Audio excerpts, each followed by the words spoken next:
As I ride toward the sun in a group of three, there's a prayer that I have, be like the winds that blow free, like the sky and the clouds, like the birds in the trees.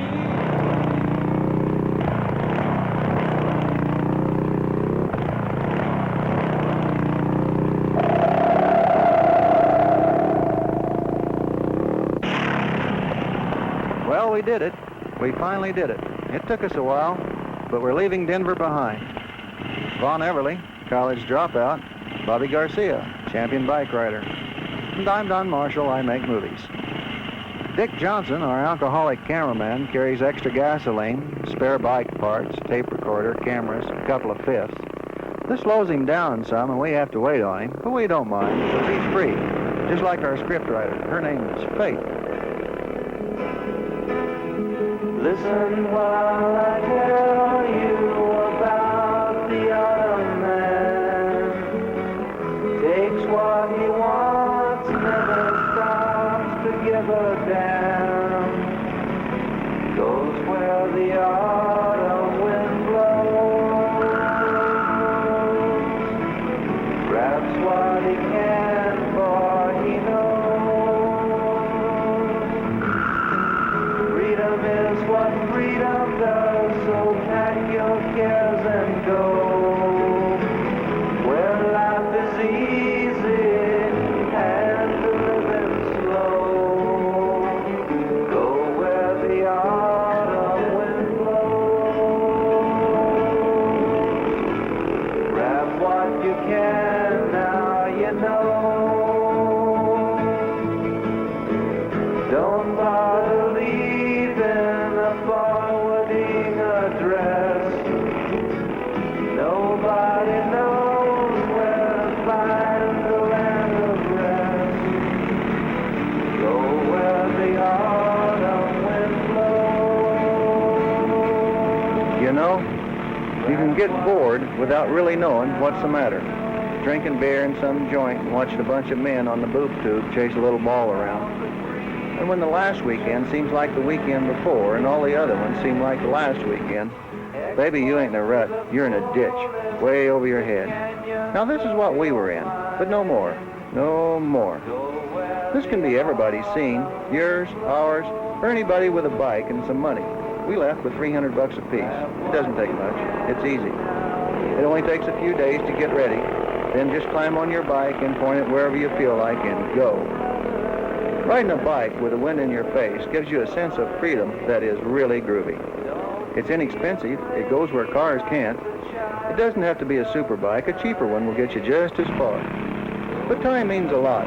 You can't take it back and get a refund. So don't wait around till you've got a bunch of kids, because they don't fit on the back of a bike. So do it today, before you get hung up, or you'll probably never do it at all.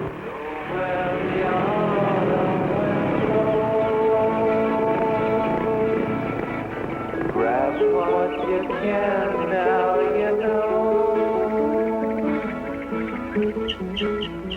Vaughn checks the map, and this is the place where we'd planned to leave the road and head cross country. It seemed like a good idea last night in that beer joint.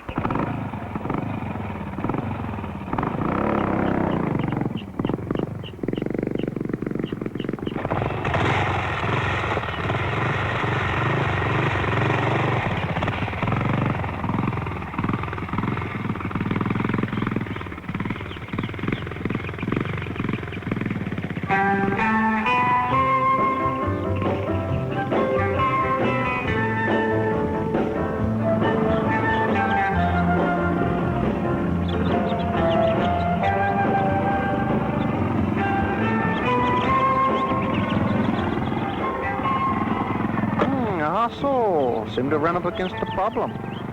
Vaughn goes where I should have gone in the first place and orders run up a rock. And then ran on up the way.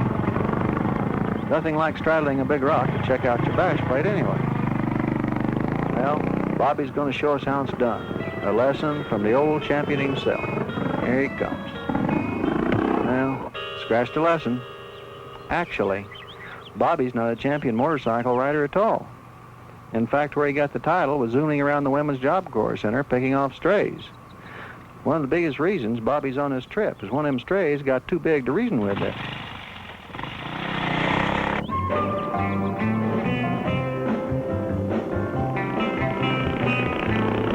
Riding a bike around town or on a highway is cool. But out here, if you bust your ass, it's nobody's fault but your own. And you don't have to worry about some woman driver bashing into you. And then saying with a straight face, "But officer, I didn't even see him coming."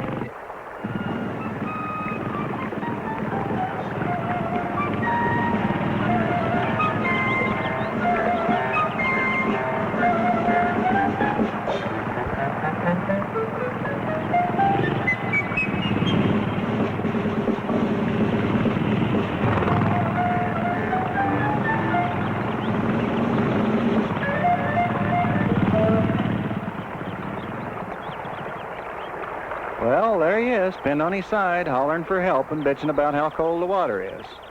After he traded his VW bus off for that bike, Vaughn and I must have told him 100 times, take your bike out in the mountains and practice, like jumping gullies and climbing hills and crossing creeks. But no, all the dummy did was pop around town between the Women's Job Corps Center and his uncle's grungy old motel down on Colfax. He'd get a real live one now and then. It'd just wear him down to a frazzle, so he couldn't get his bike started. Then he'd have to borrow his uncle's old pickup truck to take the beaver home. Boy, what a stabber. Now, I am here to tell you, brothers and sisters, that there is nothing like the comfort of a warm campfire in the autumn, the smell of the smoke in the air. Cut yourself a good old willow branch for a fishing stick. Put a little worm on your hook for bait. Listen to that little old trout stream a-gurgling and a-tickling out there. Yank a few of them little devils out and you are really living. Just stand back there and fish like that. Well, you just can't beat it. I'll tell you what, these native rainbows aren't too big, but they are just mighty tasty, mighty tasty. Dress them up all clean and proper, wash them out in the stream, stick them on a willow stick or two and take them to the fire. You know, you can cook fish 100 different ways. You can cook fish most any way there is. But cooking fish over an open fire is almost more than the soul can endure. Who cooked this damn fish anyway? Bobby did. I went to take a leak. They fell in the fire. Did you wash your hands?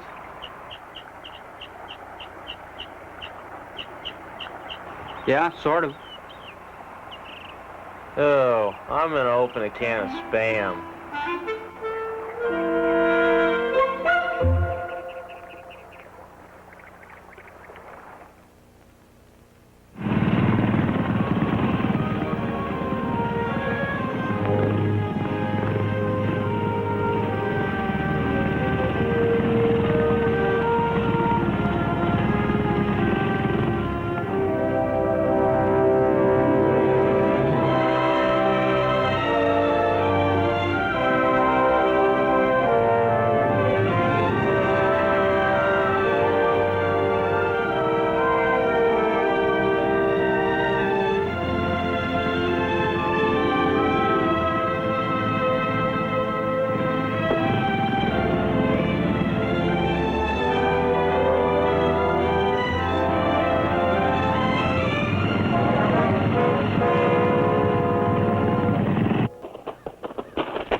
Well, there he is, laying down there hanging on by his fingernails. You know, that's about as close as anybody can come to wasting themselves and getting away with it. Man, that bike is hung on a pinnacle of rock sticking up about 4 inches, and it looks like if you just breathed on it hard, it'd slide right off the edge for a 1,000-foot drop. After we rescue Bobby and get him calmed down and he gets a clean pair of shorts on, we go after his machine. You can look out over the bike and see that this Colorado country is beautiful. Trout streams, 14,000-foot mountains, golden aspen that just blow your mind. Now what we plan to do is get off this ridge that we're on now, work our way down to the narrow gauge and go through the roughest part of the country by way of the tracks. Then we can drop out of the high country into the flatlands where we can get on a highway and head south. Now when one rides a motorcycle between the old narrow gauge railroad tracks, the most important thing is to obtain a speed of 25 miles an hour or faster as quickly as possible. That is, providing one can get his motorcycle to the tracks. Anything less than 25 miles an hour just jars your guts out. This railroad was built about 100 years ago, and some of the ties have wandered and shifted and left big holes. Besides, they weren't laid out with precision in mind. How can you worry about laying ties just right when your major concern is worrying about getting an arrow in the ass?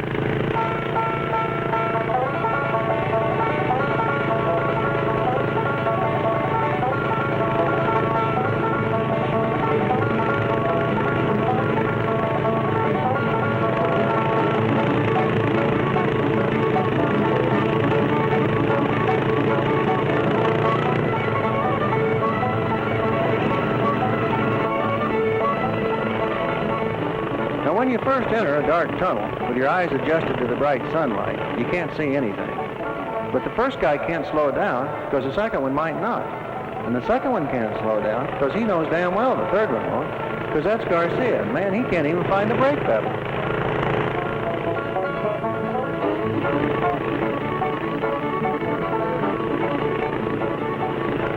Now all these narrow gauge trestles have an extra set of rails laid inside the main tracks for bracing, leaving a whopping 12 to 15 inches to wander around on. I make the mistake of taking my eyes off the tracks to look down at the river. Front wheel grabs the rail, I lose my balance, slam on the brake, Bobby hits me in the ass. I thought we were going to eat it. But the bike pinned my leg to the tracks, Bobby grabbed a handful of rails, and we stay on the trestle. Now I know how Butch Cassidy must have felt when he had to jump into this river off a 200-foot cliff. These used to be Butch's old diving or stomping grounds. When he wasn't robbing a bank, he used to relax by hitting a train. He enjoyed the scenic outdoors, and this way he could combine business with pleasure. Of course, this is all before he discovered he was in a rut and had to split for South America.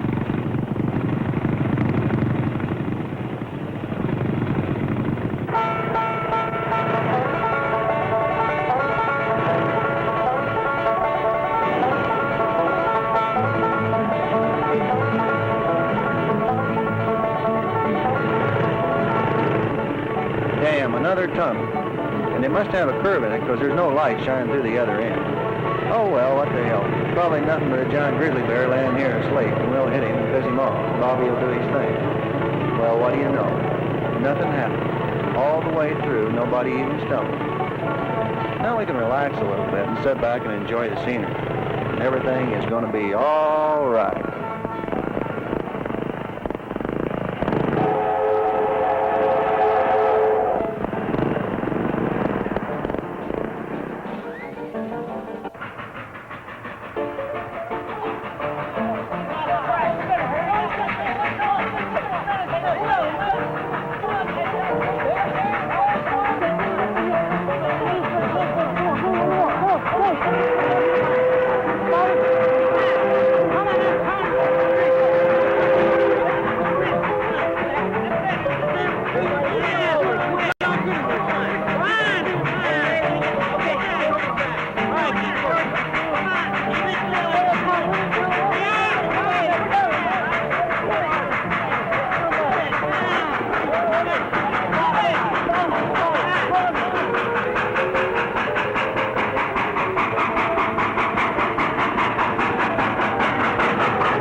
This would be a fine time to leave the tracks and head out to the high mountain valleys above timberline.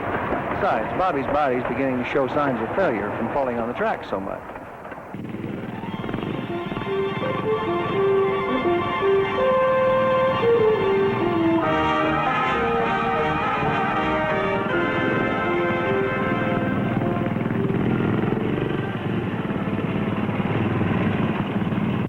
This would have really been a nice valley to camp in. However, the air seemed too polluted with smoke from someplace, so we decided to move on to higher ground. But it didn't help any for some reason. Bobby's river crossing has really improved. He hasn't flopped in the river all day. Of course, this is the only one he's crossed today. That might have something to do with it. Hey, watch it!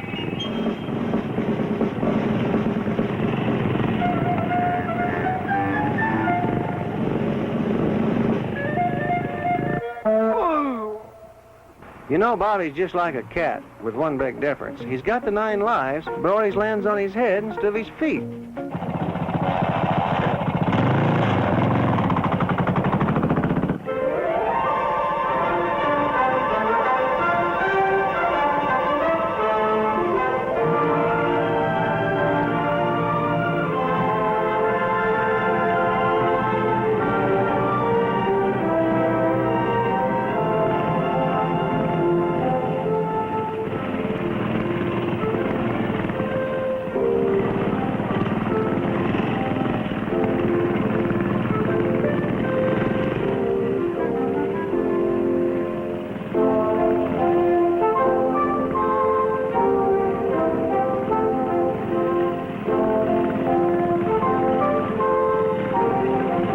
Of old mining settlements to explore, but our time for this day is running out, and we should make camp before dark. A campfire and a pot of hot coffee warms our outsides and our insides.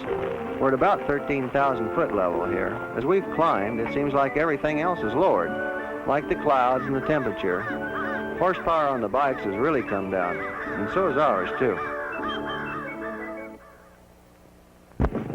It's a downhill grade from here to the road. All we have is a few dead aspen lying around, a lot of live ones standing in our way. The dead ones snap in two and break quite easily, I say quite easily. When one is maneuvering a motorcycle downhill, there are many problems one doesn't encounter on a straight and level, like stopping. Now, the generally accepted method of descent is keep the rear brake punched on, thus reducing the descent velocity to a controllable level, allowing one to avoid slow-moving objects like, trees.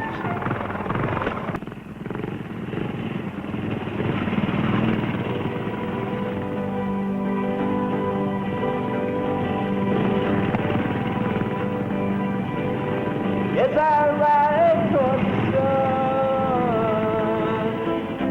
in a group of trees, there's a prayer that I have, be like the winds that blow free, like the sky and the clouds, like the birds and the trees.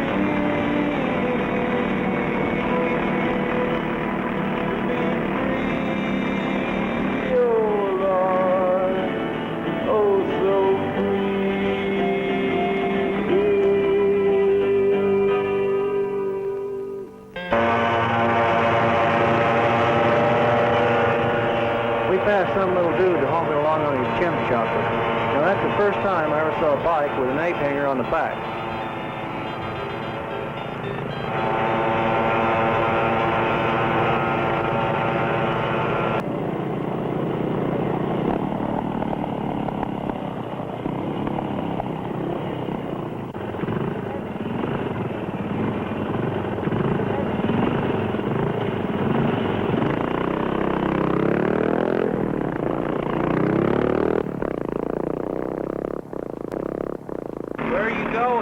Up the road a few miles. Where you been? Down in the valley, harvesting my crop. How do you grow it? Plant it in the spring and harvest it in the fall. Out of sight. Yeah, man, that's where I grow it.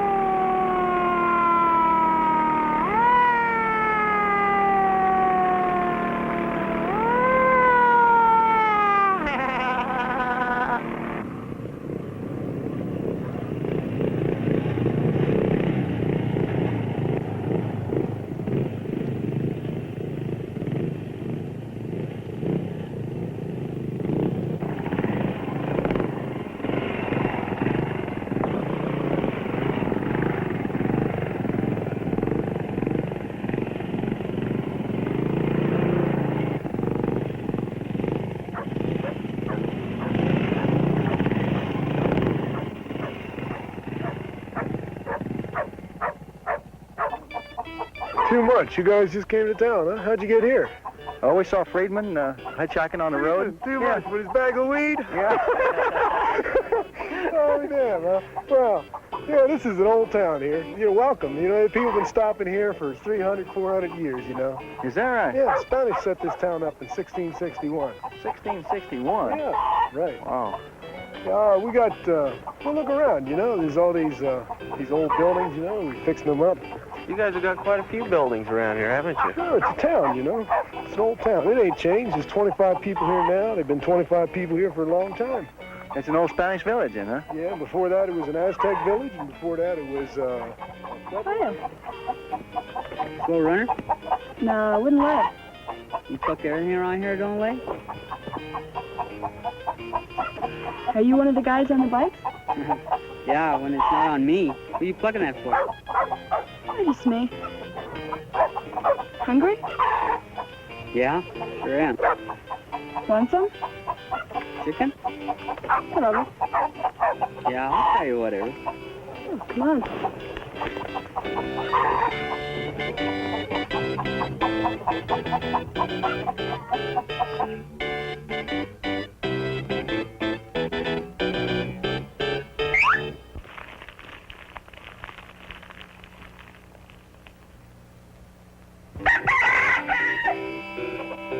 Self-sufficiency is a byword here. Grow some Indian corn, feed your own, and do your own thing. Some live here because they don't dig the National Guard or campus slaughters. Others are here because they don't want to wear olive drab and hear loud noises. A few have already made their loud noise. No plumbing, so Bobby and his chick have to go to the creek to get a pail of water.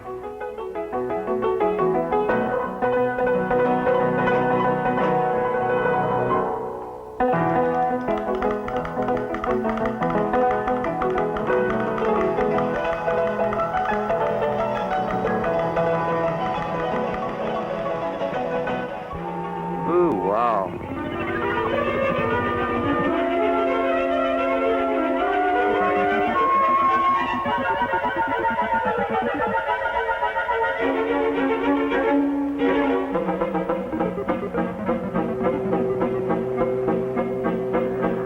Wow, I wonder how it'd be to ride Rip. Oh, Vaughn, it might be really far out. That's where I'd be, far out in front. Oh, really? I could take you straight Arstone, baby. Oh, well, strap that scooter on your ass and let's do it. Okay, how about from here to the sand dunes and back, huh? Groovy. Okay, follow me. Not for long. I'll even give you a head start. I'll take it, but I don't need it.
Everybody works here and makes some contribution to the total well-being, whether it's by growing something or rebuilding some of the old adobes. The days we spend here are beautiful and pass by quickly.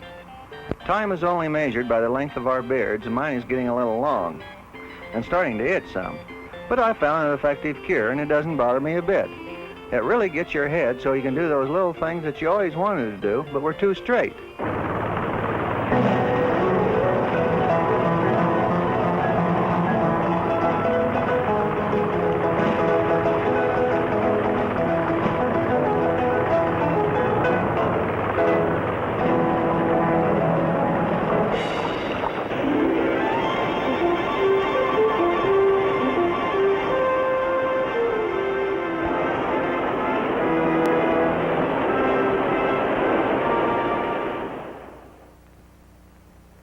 Something calling,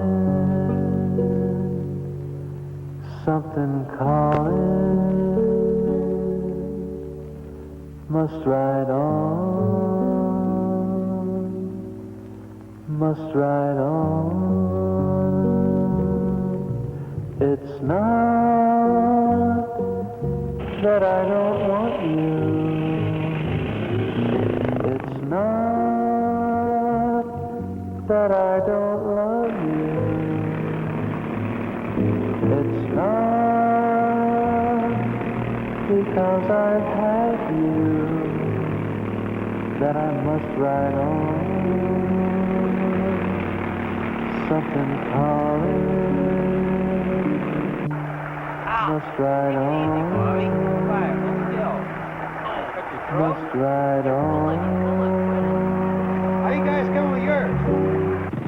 Taos Ski Area, which is a snow-covered mountain in the background, is still a good 12 miles distant, accessible only by this gravel road which winds along the banks of the Hondo Creek.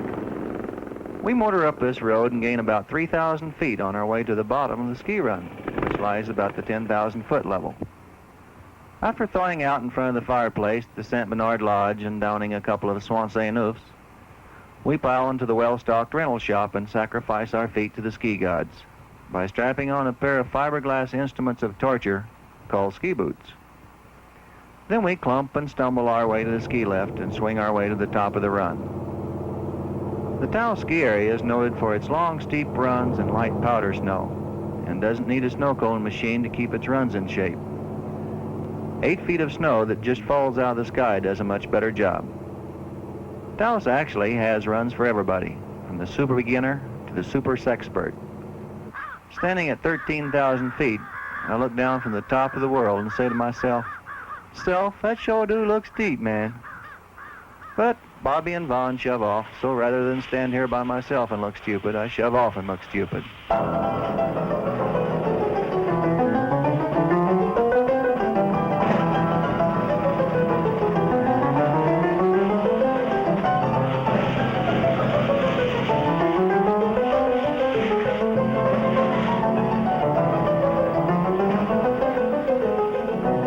Bobby's the super skier of the trio, and he makes skiing look so easy. Never gets into trouble or overskis his capabilities, and always looks so graceful. That boulder didn't give Vaughn and I any trouble. Of course, we skied around it. If the steep angle of the dangle doesn't get you here, then a mogul will. Now I guess it's Bobby's chance to laugh at me.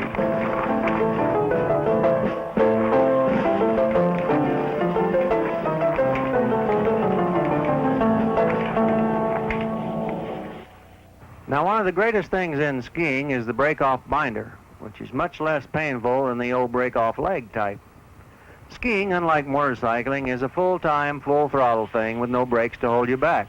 Just point your front fork downhill and you'll discover what kind of suspension system your tender little body's got. Now to stop, all one does is use his friends. Falling is one thing, but the real super no-no is to go motoring off into the forest where you can hang your saddlebag on a stub and scatter your tools out all over the snow. Now this will really ruin your whole day.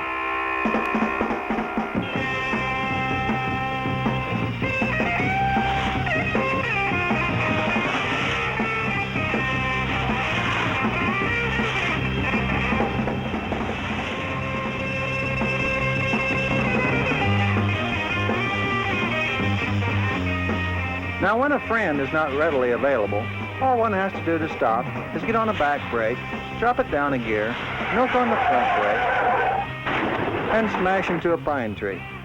Now, this hurts a whole bunch. Of course, the pain level varies depending on the velocity and which portion of the body comes in contact with said tree. A good choice is a tree with a nice smooth trunk, because old knots and busted off limbs can puncture the body and cause it to leak red all over the nice clean white snow, and also could curtail your manly activities, which most people agree are a lot more fun than skiing anyway.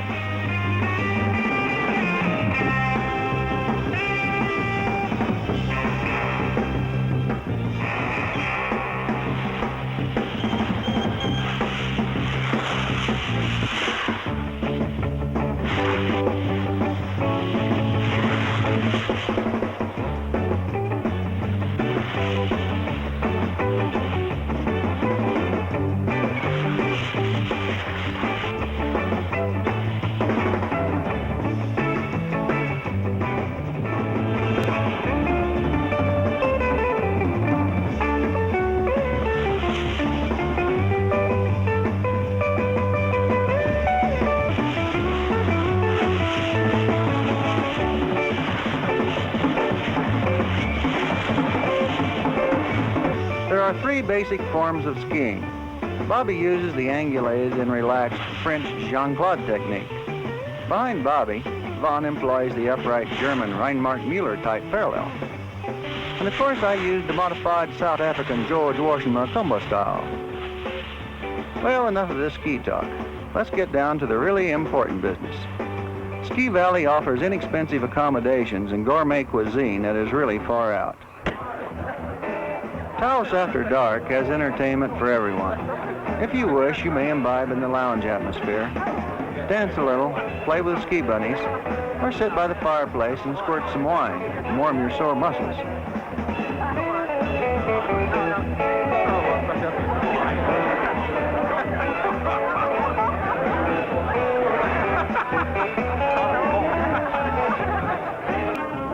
Morning finds us southbound through beautiful downtown Taos. We try to perform a trick or two and amaze and dazzle the local populace and wind up glad nobody was watching after all. When things get dull or a little boring out on the open road, a great sport is to chunk rocks at Bobby's helmet. He always gets that sky is falling look on his face until he discovers where the noise is coming from. Who, me? Now, who ever heard of passing up a bike race? Motocross racing filtered across the Atlantic from Europe and has gained nationwide momentum here in the United States. A race like this is really something to watch and something else to ride in. Our old thumpers can't match the quickness and agility of the new motocross machines, so we just join the hog riders on the sidelines.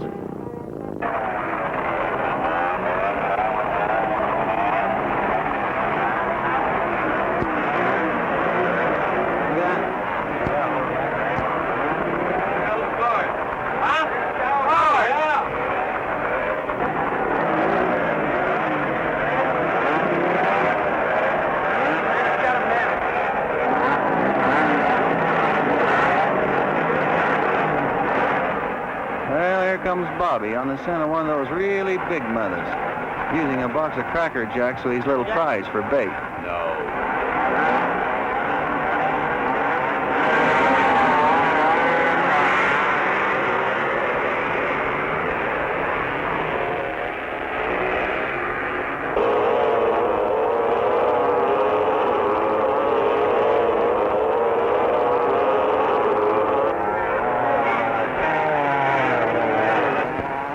When you're up front, you can get clobbered a whole bunch by the guys in back who didn't fall down, but who might fall down when their front tire comes in contact with your tender little body, leaving ugly mouthy marks all over. The guys behind don't do it on purpose, but in racing it just happens that way. But if you want to play it safe, run last. Then when you fall down, nobody will run over you. Or if you want to be super safe, be a spectator with the hog riders.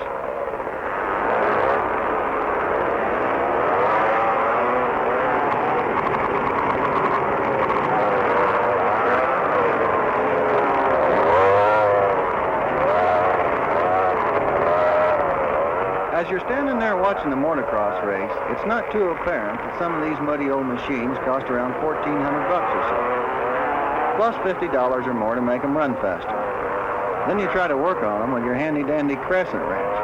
Now, this is a real bummer. So then you have to go out and buy an expensive set of metric tools. Now, getting your bike from the garage to the racetrack is the next problem. It's illegal to ride on the street, so there goes another $200 or $300 for a trailer, or maybe $25 for a bumper carrier. Like the sign in the bike shop says, speed costs money. How fast do you want to go? Most of the sports we're familiar with in this country, like baseball, football, basketball, bowling, or golf, all require balls before you can play. And believe me, motocross racing is no exception.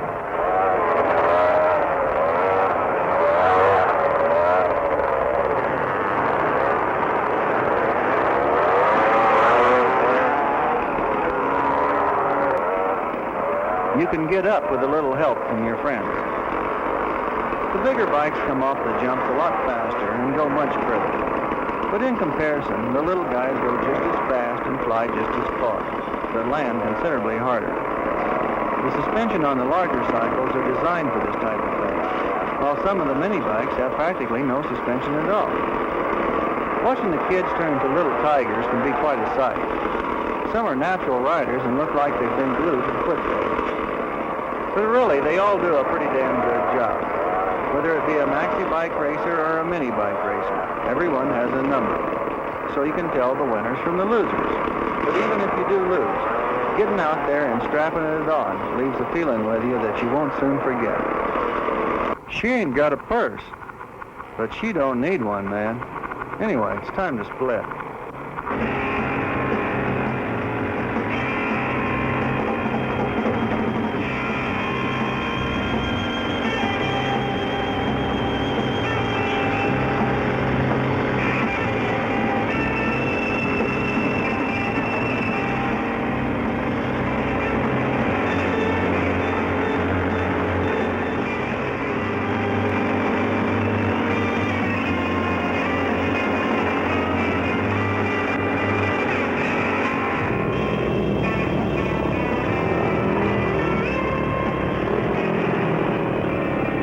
What's the matter? Well, you know that lower end I put in before we left Denver? Yeah? Well, I think I just blew it. Oh, hell. Well, don't look like it went through the case. No, I got to shut off in time. Well, what do you want to do? I guess just pull it on into Albuquerque. Yeah, I suppose it's about the only thing we can do. They must have a bike shop there. Well, let's get going. Who's got the rope? I do. After looking all over Albuquerque and many long-distance calls looking for thumper parts, all we came up with was back orders and a lot of wasted time. So we shop around and finally pick on the Kawasaki dealer, tell him this giant lie about having jobs back in Denver. And with the speed of light, he whips out 3 contracts. We burn up 3 ballpoints, get them signed, and pop out the door without adding to his already worried look, returning our cycles south instead of north back to Denver.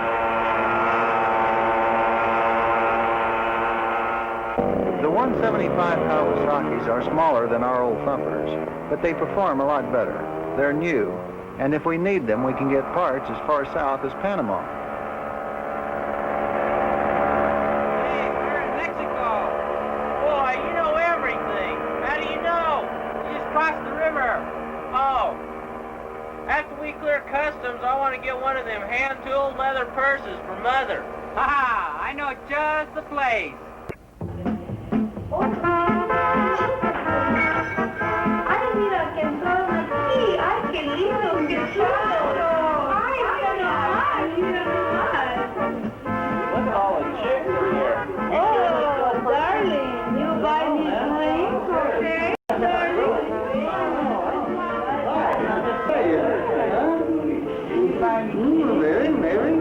Buy me a drink, honey. Más una cerveza más.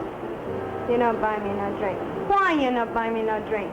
You don't like me? Yeah, I like you. Why you not buy me no drink? No money. Buy me drink. No se va a hacer, no más. Why you not buy me drink? No tengo dinero. You come to my room, see? Cereal? You come to my room, I give you special price. Only $10.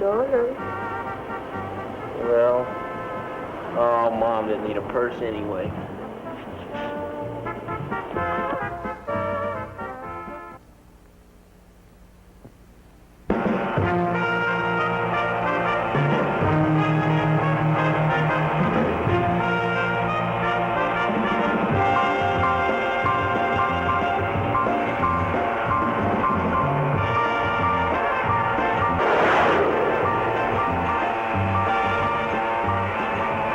On this fine highway, we can really rack off the knots. But a longing for the sea draws us westward. So we take the first dirt road heading west and try to find a shortcut to the coast highway and the ocean, where we can camp on the beach, go skin diving, and try out our new spear guns on some tail, like maybe lobster tail.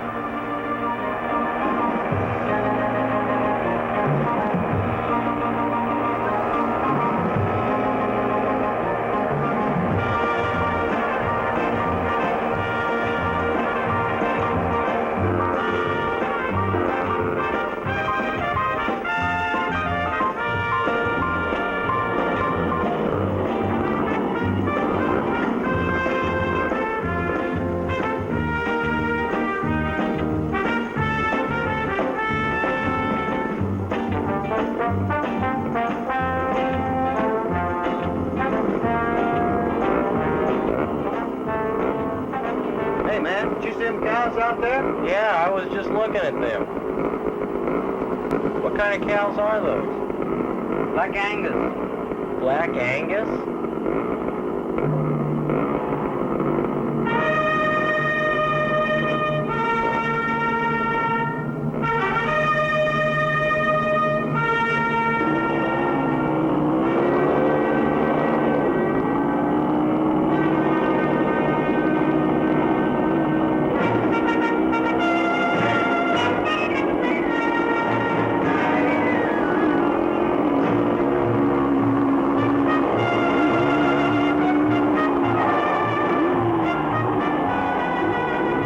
Our shortcut to the west coast leads right up to this hacienda and quits.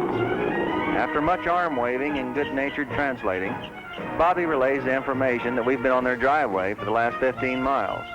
We took the wrong turn at the fork. Instead of forking left, we forked right and got all forked up. With a smile of friendship and a wave of welcome, our host offers us the hospitality of his hacienda by saying, "Mi casa is su casa." They don't get many visitors out here, but when they do, the hospitality is overwhelming. At first, there seemed to be a language barrier, but after a few jugs of rum and tequila, we all suddenly became bilingual. At least it seemed that way. I sure wish I could speak more Spanish, so I'd know what Bobby told them guys last night when we were all stoned. They keep referring to this thing as our bull. Here, Bull, here, Bull. We ain't gonna do nothing. You want a bet? Hey! Look out, let me in, let me in. Come on, everybody. Come on there. Come on, everybody. Come on. Come on. Bravo, bueno.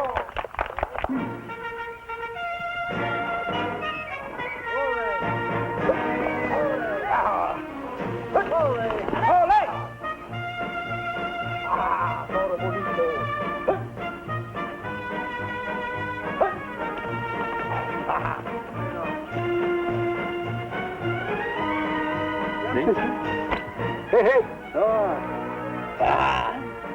Hey. Muy simple, yo entiendo. Sí. Gracias, gracias.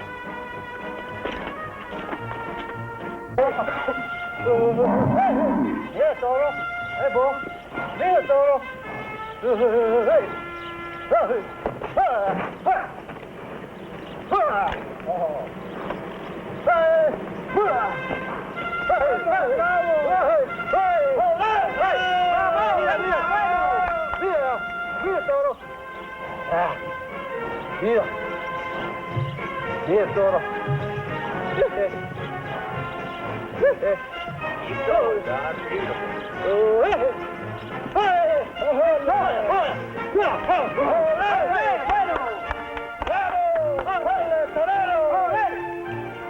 Muy bien.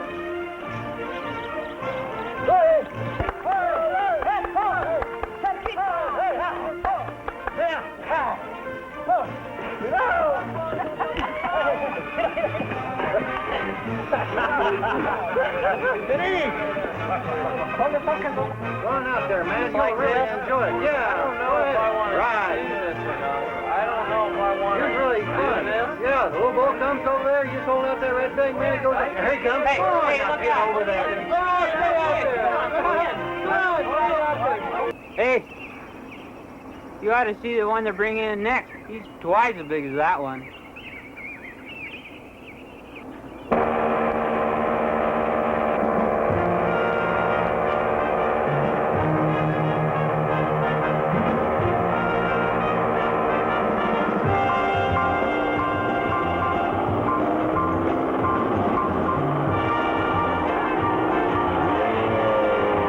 We leave Rancho de Toros with a lot to talk about and some beautiful people to remember. Our shortcut comes to an end as we turn south on the Coast Highway, twist on some speed for Guaymas, and blow up a couple of 100 miles of dust. Topping the last hill, the long, gentle slope gives us time to take a good look at the Sea of Cortez and the village of Guaymas, a long-awaited sight after so many dusty roads and cactus. This little Mexican town lies about halfway between Denver and Acapulco on the west coast of Mexico. By now, our journey has taken us far enough south that our jackets and helmets are beginning to get uncomfortable as the tropical climate increases in temperature. Even with the rising anticipation of using our new skin diving equipment, the ride along the beach is enjoyable and quite different to what we've been accustomed to. Guaymas is a great place to go skin diving. The water's so clear that you can see for over 100 feet. The temperature is comfortable, so you don't need a wetsuit. There are many varieties of fish, much lobster, so living off the sea is a real snap, even with our limited skin diving equipment.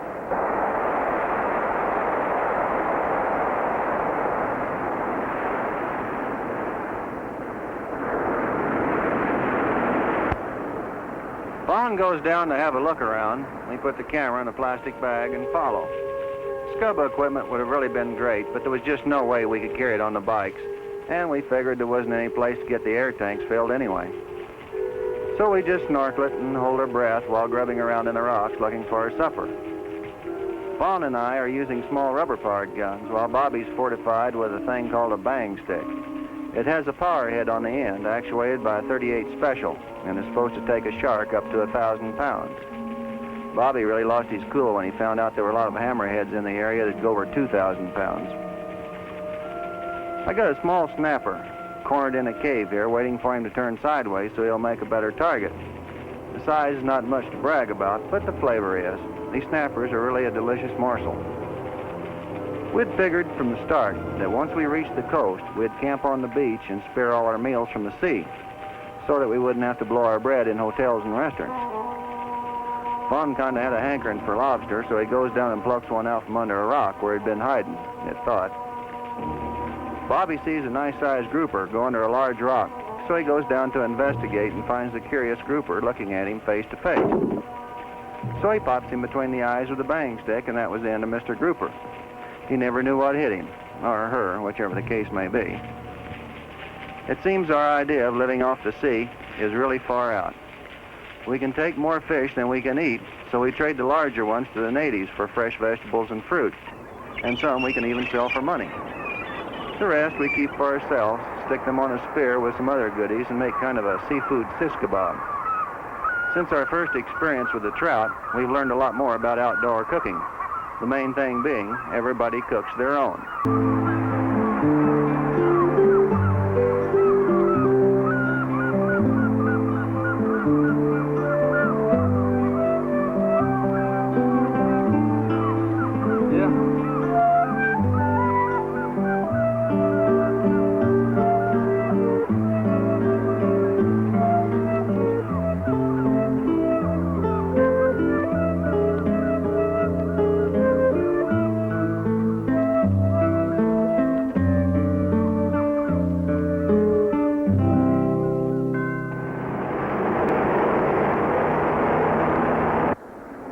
Awakened in the morning by some character in an SK out for a ski ride. This gave us a tremendous desire to try it ourselves, so we make it over to the local marina and price the outboard rental boats, which went for about $35 a day. This blew our desire to water ski immediately. Then Vaughn got the idea just to rent the skis and rope. Vaughn checks the tow line, making sure it's not wound around the rear sprocket, Bobby yells, "Hit it," and away he goes, keeping well clear of the beach so as not to leave his skis stuck in the sand by an outgoing wave. This reduces the speed of the skis to 0, while the skier continues on at a zippy 35 miles an hour, trying desperately to accelerate his legs to match the velocity of the motorcycle. Vaughn's bike cuts out a little. Bobby, thinking he's screwing around with the throttle, hollers, "Quit it." Vaughn thinks he says, "Hit it," and twists it on all the way. Bobby eats it in 3 feet of water at 40 miles an hour with his eyes wide open, which makes him look like a couple of rotten red snappers. Vaughn and I talk it over before we start about how fast he wants to go. Now, the relationship between the towor and the towee should be excellent, to say the least. If the towor pulls the towee at a speed greater than the towee wishes to go, the towee might head out to sea. This, of course, slams the towor and his machine on the beach while underway, causing great discomfort to the towor. Here we have a case of the towor heading too far inland, causing the towee to get in the roughest part of the water near the beach, which rapidly does him under.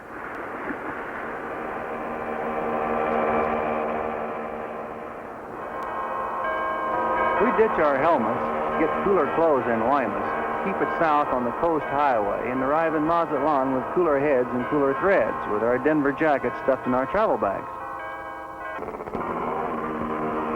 Driving down the main drag in Mazatlan, we search for the perfect place to stay, luxurious and cheap. Finding many swanky places, but none that are cheap, we journey on to the other end of the drag and continue our search for the ultimate overnight accommodations. Finding many cheap, interesting places, but none that are luxurious, our efforts are finally rewarded by the discovery of one that has a shower and a bed. The shower for the luxurious part, the bed in case we flush something up on the beach that wants to share in the greater things in life. We park and lock, toss our gear on the bed, hit the beach to scan the skin. Hey, man, look at them chicks over there. Yeah, I saw him. Hey, Linda. Vente para acá. Soy Greenstam. ¿Cómo te llamas? Hey. Hey. I see the one I want. I see the one I want. No, she's too fat. No. No, she's too fat, man. Look, she's just too fat. No, man. No way. No, sir. No, man. No. No.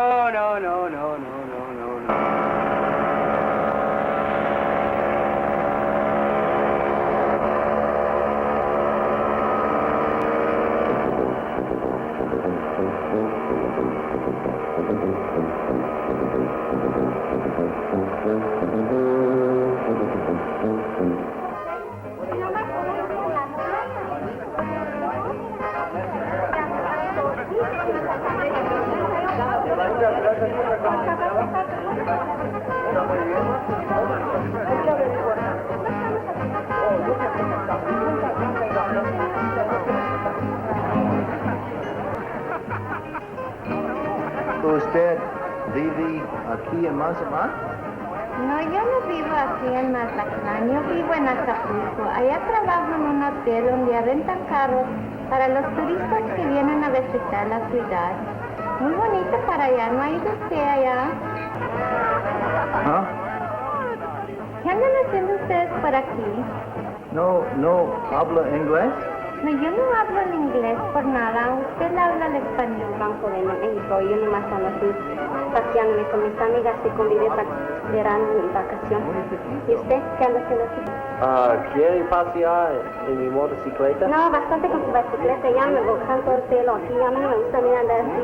Nomás tengo que andar bien todo el tiempo. ¿Por qué no me merco un automóvil igual? No tengo un automóvil. Pues ¿por qué no merco uno? Bastante dinero tiene, que no. ¿Cómo? Dinero, que no tiene usted dinero para mercar un automóvil. A mí no me gusta esta bicicleta. Me gusta mi pelo. ¿Tuviste bien tiempo en la playa? Sí. Tan bonito día, ¿no? Sí, muy bonito. Muy bonito día. ¿Qué te gusta bailar? Un poco. Pues mira, vamos a bailar como están ellos juntos ya. Ya están todos. Bueno. Ya se pueden bailar.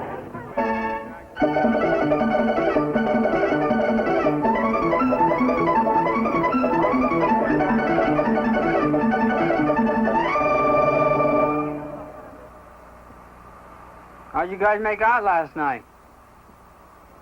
Oh, man, I just couldn't hack that language barrier. How'd you do? I had the same problem. How'd you do, Bobby? Muy bueno, muy bueno.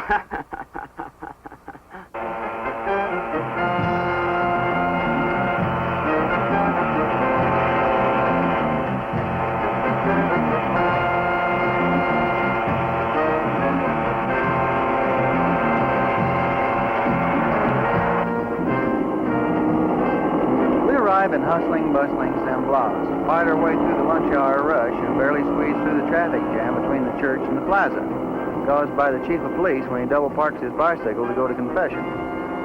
We get through all the congestion without an accident and press onto the beach. The contortions of a chick putting on a bikini in the bus brings us to a halt. She ducks out of sight, so we take a look at the surfing scene as second choice. We've never tried this before, surfing that is. But the gentle waves and relaxed surfers make it look like a real snap, so there's only one thing to do. We're wasting time sitting here just looking, so we swing over to the local rental shop, which we find disguised as a dead palm tree. After about 5 minutes of dickering, which got us nowhere, we paid his price for the boards and headed for the water. Now today is Bobby's birthday, so he naturally gets first choice. And Bobby's choice is to climb up on a rock and be last. San Blas is probably one of the best places to surf in Mexico. We noticed the other surfers were paddling out on their knees, but it looked more comforting to us to paddle out on our bellies, and besides, it was easier. You can ride a wave here for as long as 1.5 miles, if you can ride a wave at all. On top of all of this, there's good places to camp along the beach, good skin diving, and plenty of fish. With Bobby sitting back on the rock, it gives Vaughn and I a chance to talk over some plans for Bobby's birthday party.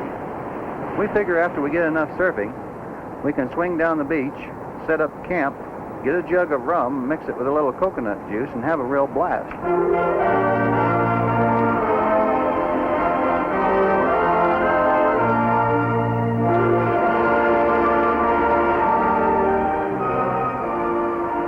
Now, we had always heard that hanging 10 was really super tough, but found it was a term tremendously overrated.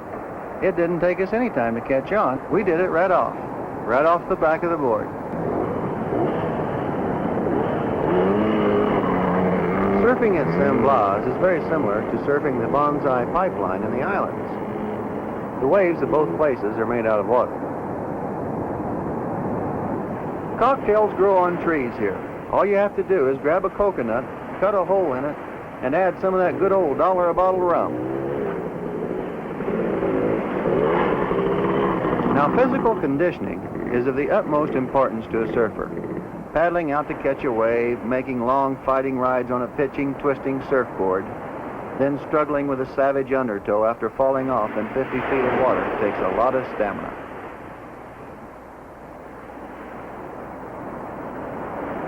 Well, here comes a lesson from the old expert himself.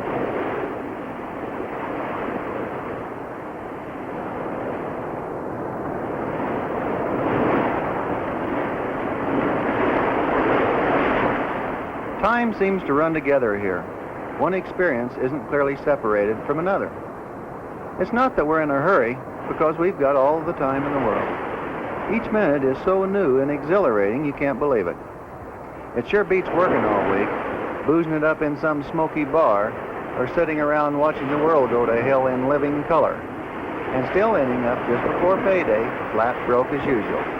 That's only existing, not really living. We've spent less than $60 apiece since we left. And to think, we used to believe we couldn't survive for a week without a payday. It's like coming into your second childhood and suddenly discovering that you hope you'll never have to grow up again.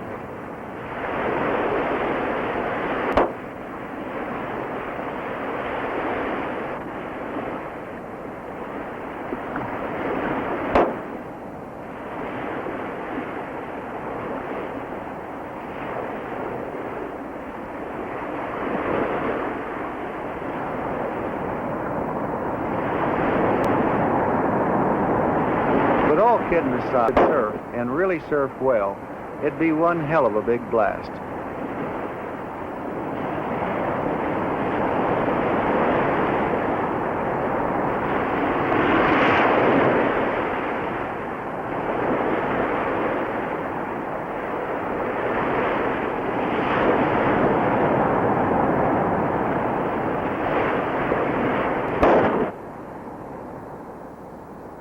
When these people make a firecracker, they don't screw around. They must have the biggest bangers in the world down here, man.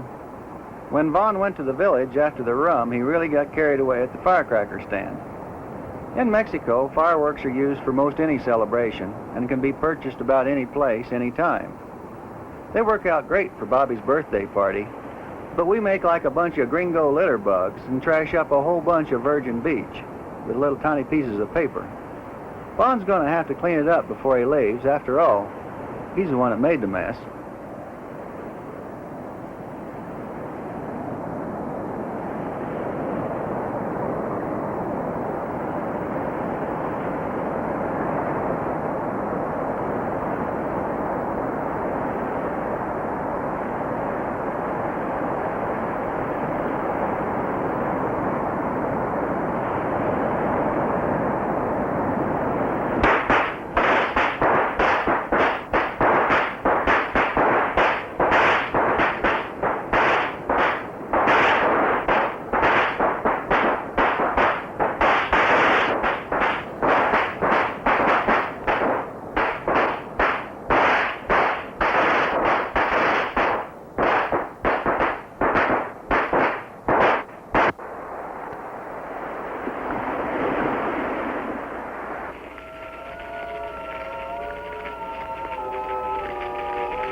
We learned two things about surfing.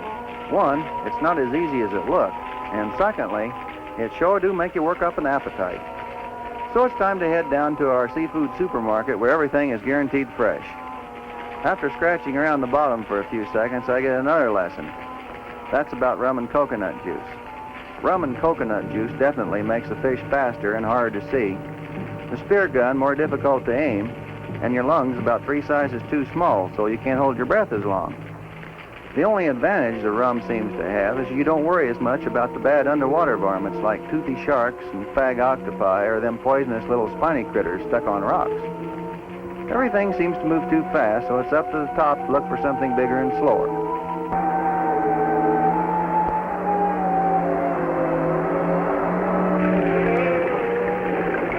Bobby felt since it was his birthday, Vaughn and I should go out and spare his birthday supper, and he wanted lobster. But after seeing the luck we were having, he decided he'd better start looking for his own lobster. Apparently we were in an area where the natives had been setting their lobster traps because we couldn't find a one, and they're usually plentiful along the rocky shoreline of the western coast of Mexico. Or maybe it was just the fact that the lobsters hadn't been drinking rum and coconut juice. Well, I finally found something bigger and slower. At least they look that way. But actually, sea turtles are quite fast when in their element. They have powerful fins and strong knife-like jaws. So when you're wrestling with one, you want to play it cool and not get the wrong end, or you might end up looking like you just got circumcised with an ice cream scooper. I was lucky and found this one feeding on some underwater plant life and managed to come up from underneath, getting a shot through the soft part of the shell, which is the only place the small rubber gun would have penetrated. Cleaning one out is easy. All you have to do is figure out if you want dark meat or white meat. Some prefer the darker meat, but I've always found the dark stuff just a little harder to chew on. But really, they're both fantastic. To cook it, all you have to do is wrap it in a banana leaf, dig a hole in the sand, put it in, cover it up, and build a fire on it. Then sit back and get ready for one of the best steaks you've ever eaten. There's only one piece of meat that'll beat a piece of turtle meat. But we weren't able to get any of that on our spears today.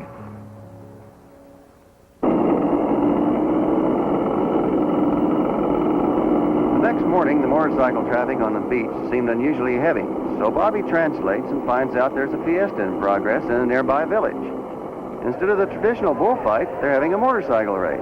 Now, who ever heard of passing up a fiesta? He's good. Him too. Yeah. Good rider. That looks like fun. Fun. Want to try it? Yeah, why not? You try it?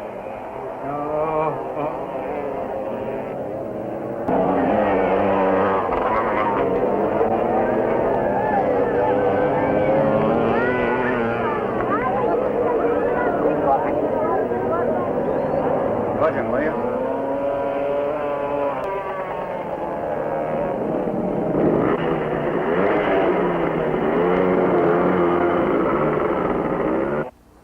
Now, what we have here is a case of too much beer, which always makes you think you're a better rider than you are, entering the first turn much faster than I should have, losing control, sailing over the handlebars, sticking a very dull 3-inch choke lever all the way into my knee, and end up in the hospital getting a leak sewed up. The race is being put on by a Mexican motorcycle club. Their rules require unanimous agreement from all its members before a non-member can race. After a big huddle, these guys all agree, right down to the last man, to let Vaughn race in the open class. You dummy, you. Vaughn, in his barred gold helmet, stomps around for first gear. Everybody takes a shot at the flagman, and Vaughn hits the first turn in 6th place. With his brake light on. Down in front, boy, down in front. You know, these cats are really out of sight. They were worried about Vaughn not having a helmet and held up the race until they could find one big enough to fit his 21-year-old balding knob. They could have just left and raced without him, but they're not that kind. They're just beautiful people. They love to race, and it's not how much bread you got or who you are that counts here, but whether you like to race or not. There's a modern bike or two, not counting Vaughn's, but for the most part, they're old beat-up Islos, which are made in Mexico. And they've never heard of goodies like expansion chambers or Cherry-Anis, but replacement pistons and jugs and nitromethanol are plentiful. They use an old 39 Buick Hearse, 6 pallbearers, a sponge rubber casket just to get a gallon of fuel for the pits. Man, now this is heavy stuff.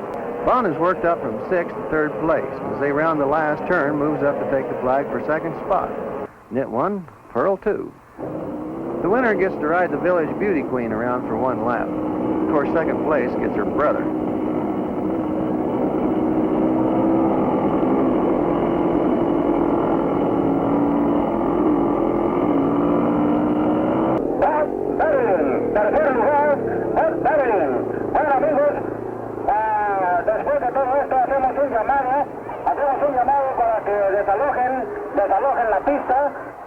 The trophy presentations take place in the plaza with un gran fiesta, with free tacos and enchiladas and tamales and cerveza and tequila and whiskey and oh.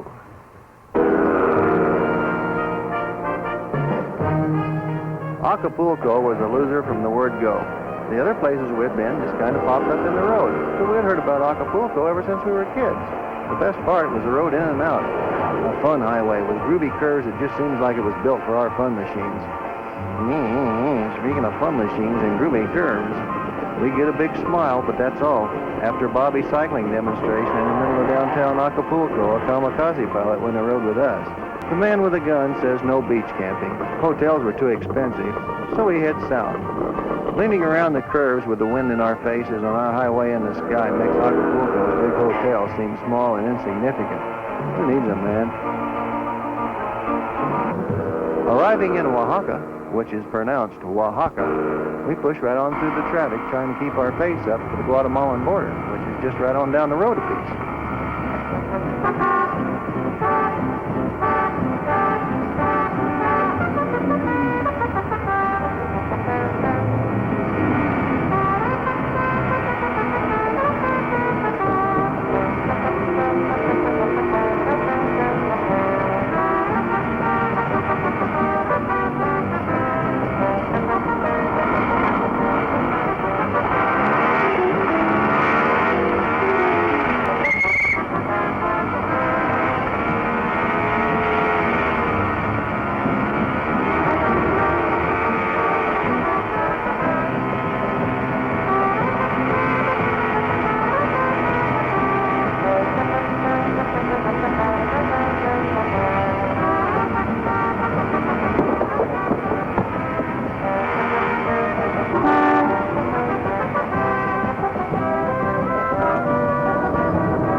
Crossing these Latin American borders isn't as simple as their road signs.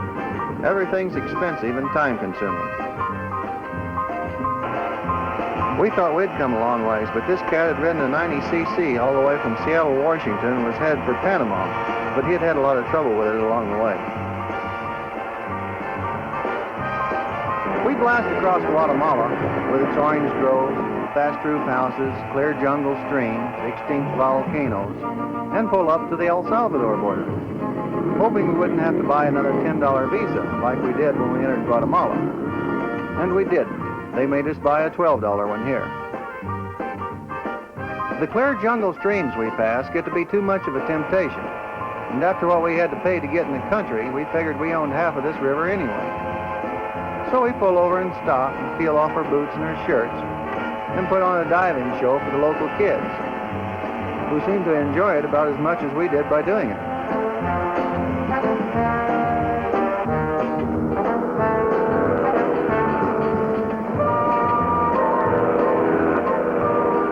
Managua, Nicaragua is pretty at night. It's just like any other town. People live and die, work and play, love and fight, and have their children here. But revolt threatens with every sunrise. Some of these Central American countries ought to have a tachometer installed on their capitals just to keep track of the revolutions. Our Pan-American Highway, which we thought was paved all the way to the big ditch, turns to a dirt road.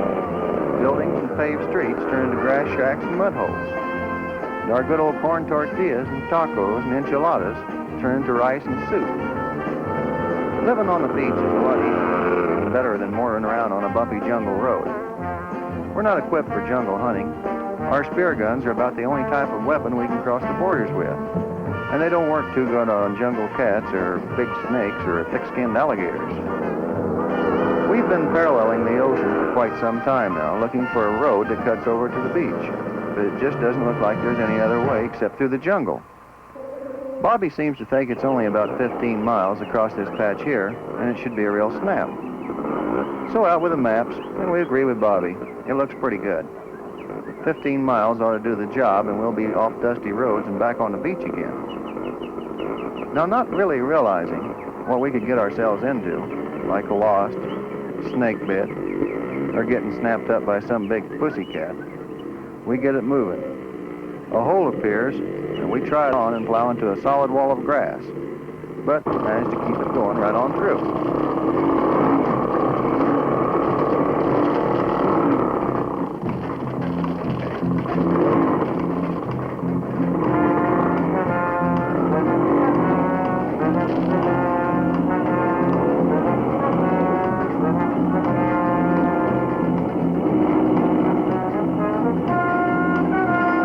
It didn't take us long to figure out why there wasn't any road to the beach. It's a bunch of swamp. Bond, not having any indication of a big hole, other than Bobby already sunk to his axles, mortars right into it. And there they sit like a couple of petrified pelicans, while the realization that they're going to have to get off and push slowly sinks in their minds, as they slowly sink in a swamp, with engines gurgling and bubbling as they fill with water.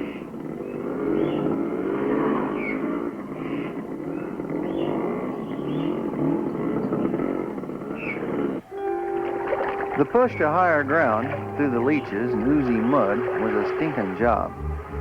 By the time we get both bikes up to a dry spot, we're damned well exhausted and the mosquitoes have found us.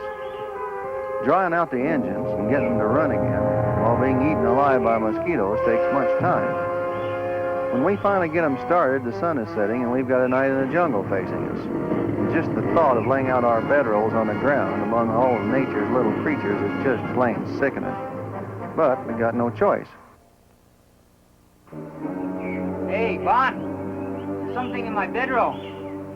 Oh, yeah? What is it? I don't know. Damn! I wonder if there's anything in my bedroll.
jungle turned us loose on the beach, we've gone closer to 30 miles instead of 15. But riding along the beach with the fresh smell of the ocean spray is really great. Till we get a whiff of Bobby's sleeping bag. He says that's snake crapped in it, but he's not kidding us.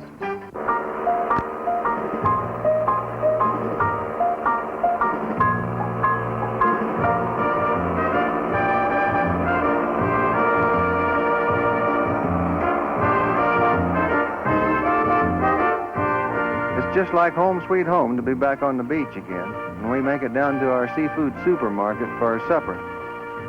A boiling pot of nasty old lobster tails on the beach just beats the hell out of that jungle camping.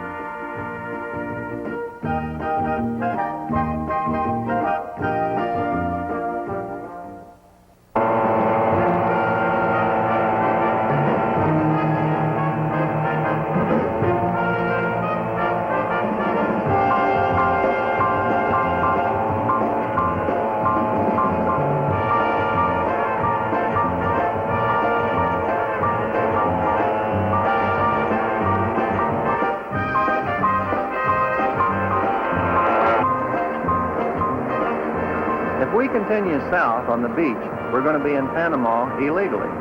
And this can cause untold amounts of trouble, fines, legal bad stuff, and even jail, which is expensive and takes up your time.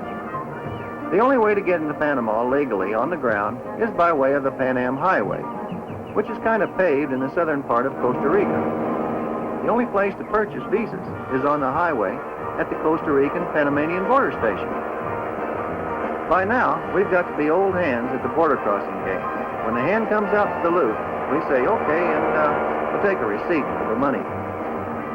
We found out that these customs men at most of the border stations had a 50-50 arrangement. Half the money went to the government, and the other half went in their pocket. But they wouldn't give you a receipt for their half. So this made the visas much cheaper.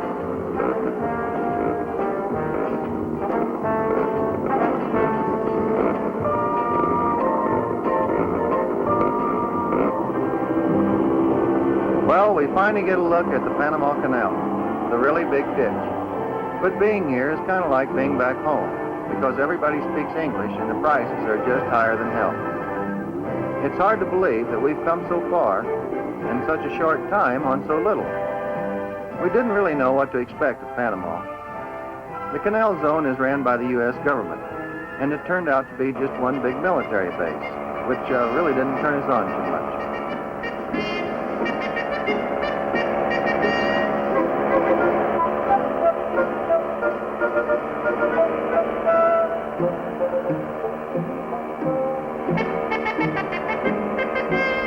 How come the guys with the stars and the bars are always up front? Well, they're not always up front. When the shooting starts, they get to the back. Oh? How come? Because the guys up front that get to the back aren't up front and get back better than the guys up front who aren't in the back. Oh? Well, I'll be damned.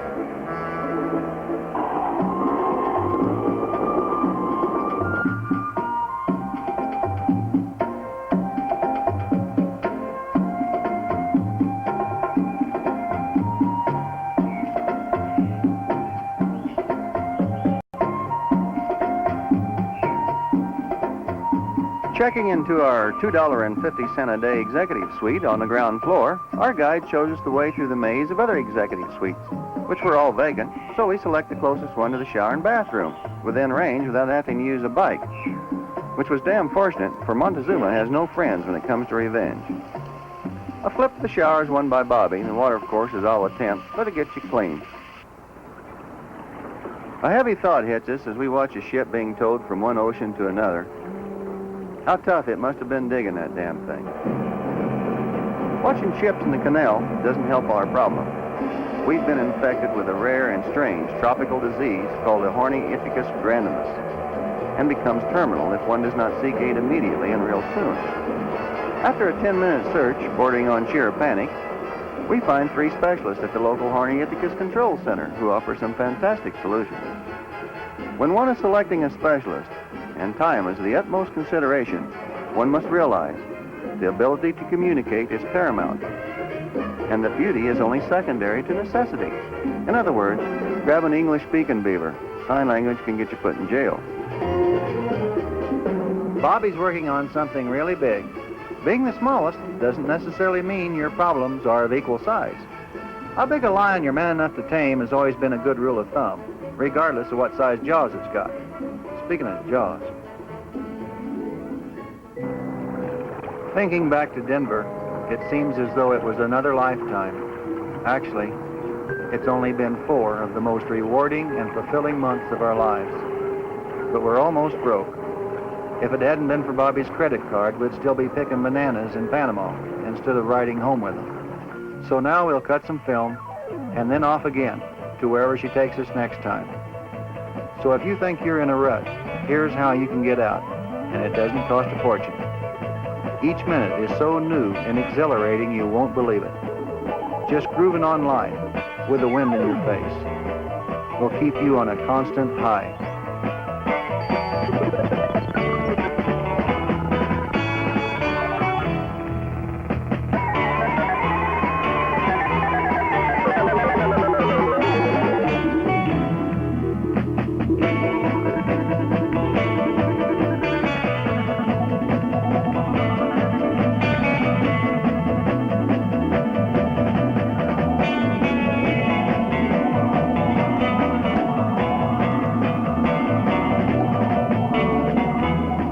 You've enjoyed sharing our experiences, and will join us again next time.